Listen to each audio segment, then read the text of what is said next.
Hello students, welcome to easy math for JEE. I am Ujjwal Kaushik, your friend. जो भी students IIT JEE की preparation कर रहे हैं उनके लिए हमारा चैनल बहुत यूजफुल है। आज का क्वेश्चन है y equal to y the solution of this differential equation and y of 1 equal to -1, then what is y of 3 का होल स्क्वायर। तो चलिए सबसे पहले अपनी इक्वेशन लिख लेते हैं। इक्वेशन क्या गिवन है, e raise to power x under root of 1 minus y square dx plus, अच्छा इसको मैं डायरेक्ट राइट हैंड साइड ले जाता हूँ तो ये जाएगा इज इक्वल टू माइनस का y अपॉन x और dy। अब देखो बहुत क्लियरली हमें विजिबल है कि जो हमारा एक्सप्रेशन है वो इजीली क्या हो रहा है, सेपरेट हो रहा है। तो हम क्या करते हैं, x को x के साथ ले जाते हैं तो ये जाएगा x इंटू ई की पावर x, और यहाँ पे बच गया आपका dx, this is equal to minus y upon under root of 1 minus y square, और यहाँ पे आ गया dy। अब दोनों साइड क्या करते हैं, इंटीग्रेट कर देते हैं। तो यहाँ पे प्रोडक्ट रूल यूज करेंगे, तो सेकंड हम उसको मानते हैं जिसका हमें डिफरेंशियल इंटीग्रेशन पता हो, यहाँ दोनों का ही पता है तो मान लेते हैं। तो पहला फंक्शन ऐसे ही, इंटीग्रेशन दूसरे का, तो e की power x minus differentiation first का, तो x का डिफरेंशिएशन 1 इंटू सेकंड का इंटीग्रेशन, तो e की पावर x अगेन इंटीग्रेशन करेंगे तो फिर से ही क्या आ जाएगा, e की power x is equal to.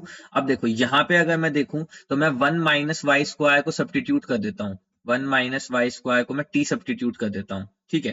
तो मेरे पास क्या आ जाएगा, माइनस का 2y dy is equal to dt। तो y dy की वैल्यू कितनी आ जाएगी, dt बाय -2। तो यही मैं पुट करने वाला हूं।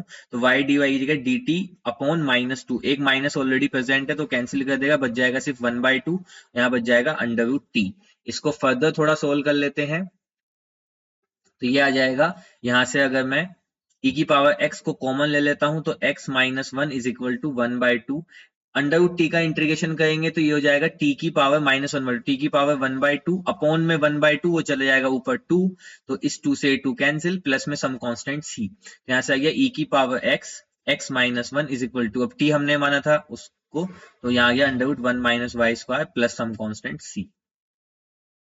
अब देखो इनिशियल कंडीशन गिवन है y of 1 is equal to -1, तो x की जगह पे रखना है 1, तो जब x की जगह पे 1 रखेंगे तो जाएगा 0, this is equal to under root of 1 of -1, तो -1 का स्क्वायर 1 ही हो जाएगा, तो ये भी 0 प्लस c, तो यहाँ से मेरी c की वैल्यू कितनी आ गई, 0, ठीक है। अब मुझे y ऑफ 3 का होल स्क्वायर फाइंड करना है, तो चलिए y ऑफ 3, तो कंडीशन हो गई e की power x minus 1 is equal to under root 1 minus y square, y of 3, तो यानी कि x की जगह पे 3 पुट करते हैं तो at x is equal to 3 पे, तो e की पावर 3 माइनस 1 यानी कि 2, this is equal to under root of 1 minus y square.